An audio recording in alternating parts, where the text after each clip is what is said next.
So ito na po yung patungong Mulig Turil.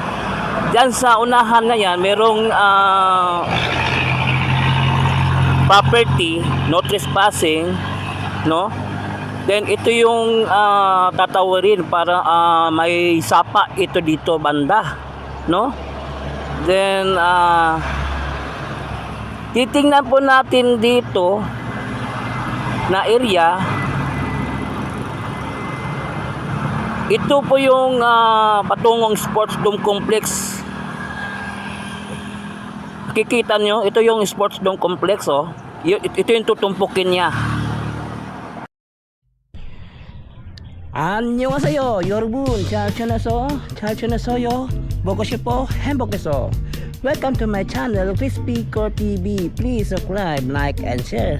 Ngayon, no, puntahan po natin ang Bukidnon Road, kung saan yung party na dadaanan ng 45.5 bypass road mula dyan sa may Mulig Turil, no, at lulusot dito sa may Mintal Bukidnon Road. Sa ngayon, dito muna tayo sa may baba ng Bakaka Bridge, galing ng Maa. So ito yung tulay, no, ginawa dito patawid ng Bakaka.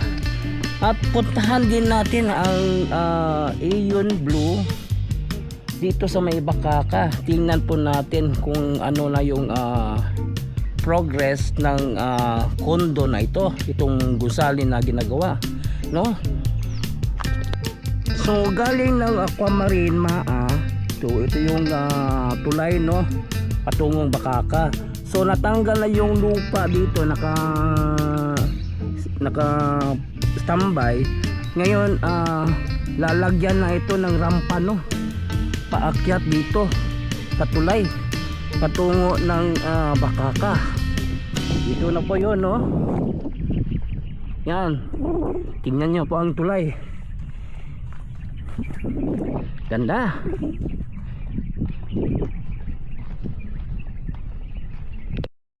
At ito naman yung building ng Aeon Blue, no. Nakikita po natin dito sa may Bakaka, Maa. Wala pa tayong nakikita improvement sa building, no. Hanggang ngayon ito pa lang ang itsura, no. So ito pa lang yun ang Aeon Blue, no. So wala pa tayo nakikita na nilalagyan ng salamin itong building ng Aeon Blue. So ito pala yung progress niya, no. So wala pa tayo nakikita ang pagbabago dito. So tara, tungo tayo ng Bukidnon Road, Bintal. So tingnan natin yung parte na dadaanan ng 45.5 bypass road, no, galing ng Mulig Turil. Tara, let's go. So naisipan kong ipagpatuloy na lang natin bukas kasi hapon na, wala tayong makikita ngayong hapon. Aabutan na tayo ng dilim kasi papasokin pa natin yung liblib na lugar dyan sa Mintal Bukidnon Road. Ito yung patungo ng Mulig Turil, no. So ipagpatuloy na lang natin bukas. Ngayong umaga, ipagpatuloy po natin ang pagbablog patungong Bukidnon Road na parte na dadaanan ng 45.5 bypass road patungo ng Mulig Turil. Ngayon ay mga alas 6 na ng umaga.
So patungong Mintal, no?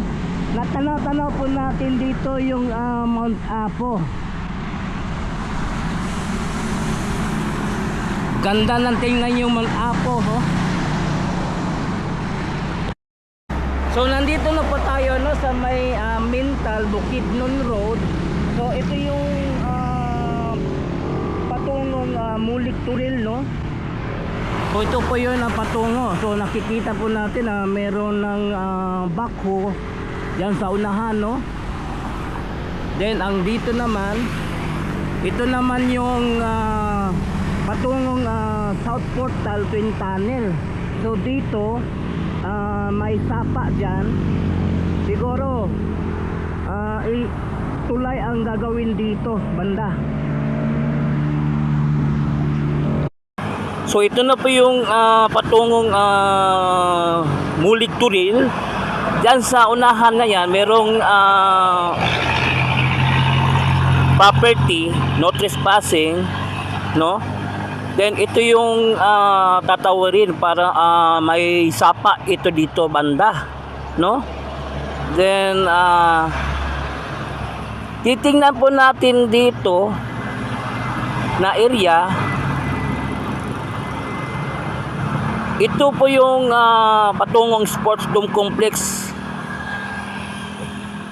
Kikita nyo, ito yung Sports Dome Complex, oh. Ito yung tutumpukin niya. So nandito tayo, no, sa area na ito sa may Tugbok, no. So ito yung area na dadaanan ng 45.5 bypass road, no. Maya tingnan natin sa aerial.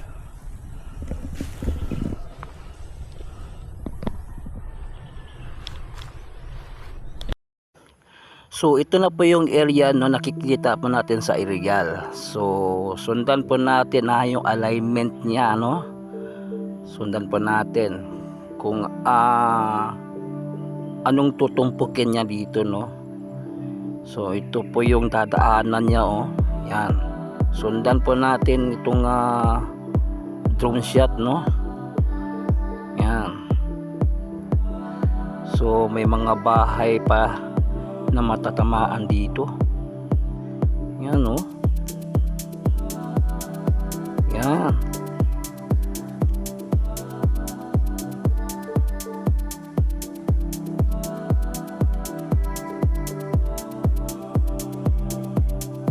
Yan, no, susundan po natin to, no.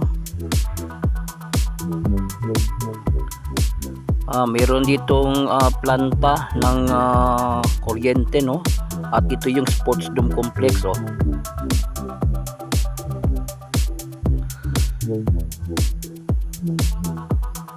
Yan. Ito yung patungong Mulik Turil. So balikan po natin muli ang alignment. Tingnan po natin yung alignment, no.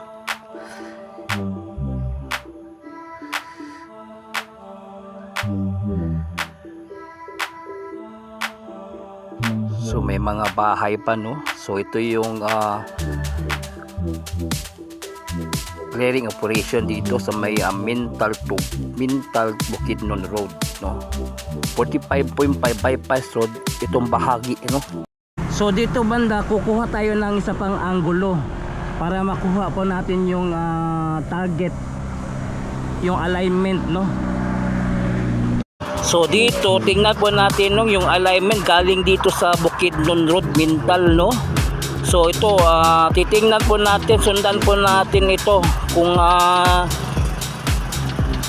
tamang alignment nito, no. Yan, so sundan po natin ito para makita po natin yung proyekto 45.5 bypass road. Andito may sapa, parang may tulay gagawin dito. At ito yung planta ng kuryente. At ito naman yung Sports Dome Complex, no. Yan, no. So may mga marami pang bahay matatamaan, no? Maraming bahay matatamaan.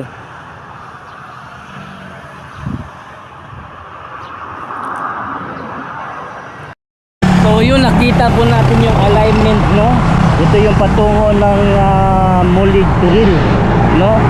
At tutumpukin niya yung sports dog complex.